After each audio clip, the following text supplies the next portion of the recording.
23장. 브론스키와 키티는 방을 몇 바퀴나 돌며 왈츠를 추었습니다.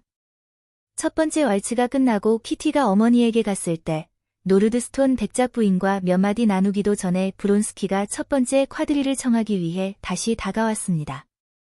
쿼드리를 추는 동안 중요한 이야기는 오가지 않았습니다. 그는 코르순스키 부부를 40살 먹은 사랑스러운 아이들이라고 아주 재미있게 묘사하거나 앞으로 생길 시립극장에 대해 이야기하는 등 단편적인 대화만 나누었을 뿐입니다. 단 한 번 그가 레빈에 대해 물으며 그가 여기 왔는지, 그리고 자신이 그를 아주 좋아한다고 덧붙였을 때만 키티의 마음을 예리하게 건드렸습니다. 하지만 키티는 쿼드릴에 큰 기대를 걸지 않았습니다. 그녀는 가슴 설레며 마주르카만을 기다리고 있었습니다. 마주르카에서 모든 것이 결정되어야 한다고 믿었기 때문입니다. 쿼드리를 추는 동안 그가 마주르카를 청하지 않았다는 사실은 그녀를 괴롭히지 않았습니다. 이전에 무도회에서 그랬던 것처럼 당연히 그와 마주르카를 추게 될 것이라 확신했고, 이미 5명의 청년이 청해왔을 때도 마주르카는 선약이 있다며 거절했습니다. 마지막 쿼드릴 전까지 무도회는 키티에게 즐거운 색채와 소리, 움직임이 가득한 마법 같은 환영이었습니다. 그녀는 너무 지쳐 휴식이 필요할 때만 잠시 자리에 앉았습니다. 그러나 차마 거절하지 못해 따분한 청년 중 한 명과 마지막 쿼드릴을 추고 있을 때 그녀는 우연히 브론스키와 안나를 마주 보게 되었습니다. 저녁 초반 이후로 안나 근처에 간 적이 없던 키티는 다시 마주한 그녀가 돌연 전혀 새롭고 놀라운 모습으로 변해 있음을 보았습니다. 키티는 안나에게서 자신이 너무나 잘 아는 성공의 도취감을 발견했습니다. 안나는 자신이 불러일으키고 있는 찬탄과 경탄에 흠뻑 취해 있었습니다. 키티는 그 감정과 그 징후를 잘 알았기에 안나에게서 그것을 읽어낼 수 있었습니다. 안나의 눈에서 파르르 떨리며 번뜩이는 빛을 보았고 입술에 무의식적으로 감도는 행복과 흥분의 미소를 보았습니다. 그리고 의도적으로 절제된 우아함, 정교하고 가벼운 몸짓을 보았습니다. 누구 때문이지? 키티는 스스로에게 물었습니다. 모두 때문인가? 아니면 한 사람 때문인가? 그녀는 대화의 흐름을 놓치고 쩔쩔매는 파트너를 도와주지도 않은 채 그랑론드와 쉔을 외치는 코르순스키의 강압적인 명령에 겉으로만 활기차게 응하며 가슴을 죄어오는 통증 속의 두 사람을 계속 살폈습니다. 아니야. 대중의 찬탄이 그녀를 취하게 한 게 아니야. 단 한 사람의 숭배 때문이야. 그렇다면 그 한 사람은? 설마 그 사람일까? 브론스키가 안나에게 말을 걸 때마다 그녀의 눈에는 즐거운 빛이 번뜩였고 붉은 입술에는 행복의 미소가 서렸습니다. 그녀는 스스로를 억제하고 이런 기쁨의 흔적을 보이지 않으려 애쓰는 듯했으나 그 흔적들은 얼굴 위로 저절로 배어 나왔습니다. 그렇다면 그는 키티가 그를 바라보았을 때 공포가 밀려왔습니다. 안나의 얼굴이라는 거울 속에 너무나 선명하게 비친 그 표정을 키티는 그에게서도 보았습니다. 그의 언제나 침착하고 단호한 태도, 그리고 무심하리만큼 평온했던 표정은 어디로 간 것일까? 이제 그는 안나를 향할 때마다 마치 그녀의 발치에 쓰러질 듯 고개를 숙였고 그의 눈에는 오직 겸허한 굴복과 두려움만이 가득했습니다. 당신을 불쾌하게 하고 싶지 않습니다. 그의 눈은 매 순간 그렇게 말하는 듯했습니다. 하지만 난 나 자신을 구하고 싶습니다. 그런데 방법을 모르겠군요. 그의 얼굴에는 키티가 한 번도 본 적 없는 표정이 서려 있었습니다. 그들은 공통의 지인들에 관해 이야기하며 지극히 사소한 대화를 이어갔지만 키티에게는 그 한마디 한마디가 그들의 운명과 자신의 운명을 결정짓는 소리처럼 들렸습니다. 실제로는 이반 이바노비치의 프랑스어가 얼마나 형편없는지, 옐레츠킨의 딸이 더 좋은 곳에 시집갈 수도 있었을 거라는 따위의 시시한 이야기를 나누고 있었지만 그 말들은 줄곧 그들에게 중대한 의미로 다가갔으며 그들 또한 키티와 똑같은 감정을 느끼고 있었습니다. 무도회 전체가, 온 세상이 키티의 영혼 속에서 안개 속으로 사라지는 듯했습니다. 오직 교육받은 엄격한 규율만이 그녀를 지탱하며 마땅히 해야 할 일들, 즉 춤을 추고, 질문에 답하고, 대화하고, 심지어 미소 짓는 일을 하도록 강요했습니다. 그러나 마주루카를 앞두고 의자를 다시 배치하며 몇몇 커플이 작은 방에서 큰 홀로 옮겨올 때 키티에게 절망과 공포의 순간이 찾아왔습니다. 5명의 파트너를 거절했는데 정작 그녀는 마주루카를 추지 못하게 된 것입니다. 누군가 신청해 올 것이라는 희망조차 없었습니다.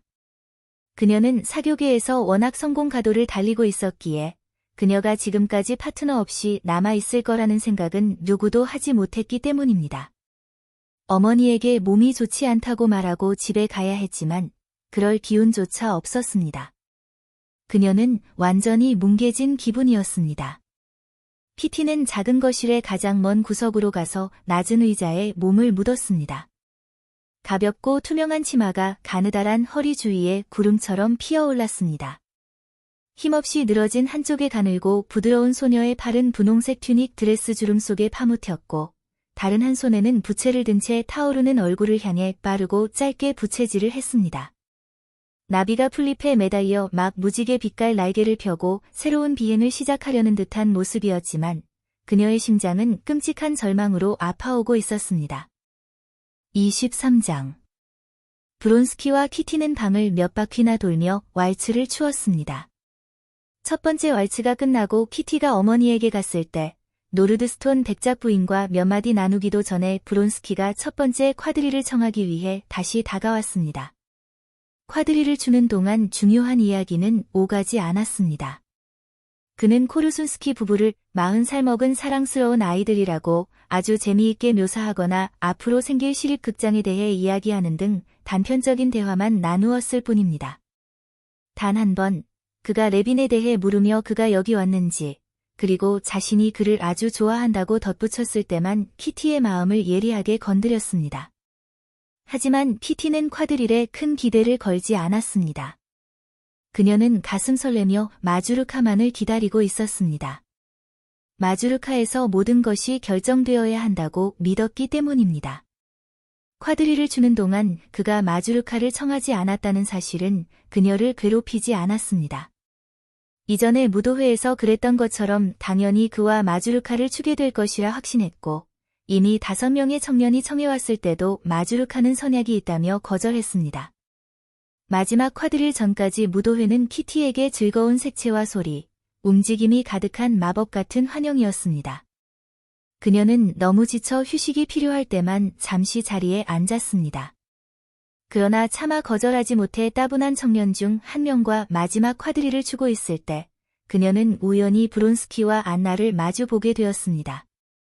저녁 초반 이후로 안나 근처에 간 적이 없던 키티는 다시 마주한 그녀가 돌연 전혀 새롭고 놀라운 모습으로 변해 있음을 보았습니다. 키티는 안나에게서 자신이 너무나 잘 아는 성공의 도취감을 발견했습니다. 안나는 자신이 불러일으키고 있는 찬탄과 경탄에 흠뻑 취해 있었습니다. 키티는 그 감정과 그 징후를 잘 알았기에 안나에게서 그것을 읽어낼 수 있었습니다. 안나의 눈에서 파르르 떨리며 번뜩이는 빛을 보았고 입술에 무의식적으로 감도는 행복과 흥분의 미소를 보았습니다. 그리고 의도적으로 절제된 우아함, 정교하고 가벼운 몸짓을 보았습니다. 누구 때문이지? 키티는 스스로에게 물었습니다. 모두 때문인가? 아니면 한 사람 때문인가? 그녀는 대화의 흐름을 놓치고 쩔쩔매는 파트너를 도와주지도 않은 채 그랑론드와 쉔을 외치는 코르순스키의 강압적인 명령에 겉으로만 활기차게 응하며 가슴을 죄어오는 통증 속의 두 사람을 계속 살폈습니다. 아니야. 대중의 찬탄이 그녀를 취하게 한 게 아니야. 단 한 사람의 숭배 때문이야. 그렇다면 그 한 사람은? 설마 그 사람일까? 브론스키가 안나에게 말을 걸 때마다 그녀의 눈에는 즐거운 빛이 번뜩였고 붉은 입술에는 행복의 미소가 서렸습니다. 그녀는 스스로를 억제하고 이런 기쁨의 흔적을 보이지 않으려 애쓰는 듯했으나 그 흔적들은 얼굴 위로 저절로 배어 나왔습니다. 그렇다면 그는 키티가 그를 바라보았을 때 공포가 밀려왔습니다. 안나의 얼굴이라는 거울 속에 너무나 선명하게 비친 그 표정을 키티는 그에게서도 보았습니다. 그의 언제나 침착하고 단호한 태도, 그리고 무심하리만큼 평온했던 표정은 어디로 간 것일까? 이제 그는 안나를 향할 때마다 마치 그녀의 발치에 쓰러질 듯 고개를 숙였고 그의 눈에는 오직 겸허한 굴복과 두려움만이 가득했습니다.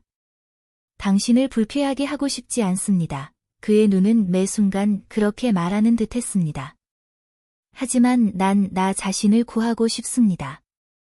그런데 방법을 모르겠군요. 그의 얼굴에는 키티가 한 번도 본 적 없는 표정이 서려 있었습니다. 그들은 공통의 지인들에 관해 이야기하며 지극히 사소한 대화를 이어갔지만 키티에게는 그 한마디 한마디가 그들의 운명과 자신의 운명을 결정짓는 소리처럼 들렸습니다. 실제로는 이반 이바노비치의 프랑스어가 얼마나 형편없는지, 옐레츠킨의 딸이 더 좋은 곳에 시집갈 수도 있었을 거라는 따위의 시시한 이야기를 나누고 있었지만 그 말들은 줄곧 그들에게 중대한 의미로 다가갔으며 그들 또한 키티와 똑같은 감정을 느끼고 있었습니다. 무도회 전체가 온 세상이 키티의 영혼 속에서 안개 속으로 사라지는 듯했습니다. 오직 교육받은 엄격한 비율만이 그녀를 지탱하며 마땅히 해야 할 일들, 즉 춤을 추고 질문에 답하고 대화하고 심지어 미소 짓는 일을 하도록 강요했습니다. 그러나 마주르카를 앞두고 의자를 다시 배치하며 몇몇 커플이 작은 방에서 큰 홀로 옮겨올 때 키티에게 절망과 공포의 순간이 찾아왔습니다. 5명의 파트너를 거절했는데 정작 그녀는 마주르카를 추지 못하게 된 것입니다. 누군가 신청해 올 것이라는 희망조차 없었습니다. 그녀는 사교계에서 워낙 성공 가도를 달리고 있었기에 그녀가 지금까지 파트너 없이 남아있을 거라는 생각은 누구도 하지 못했기 때문입니다.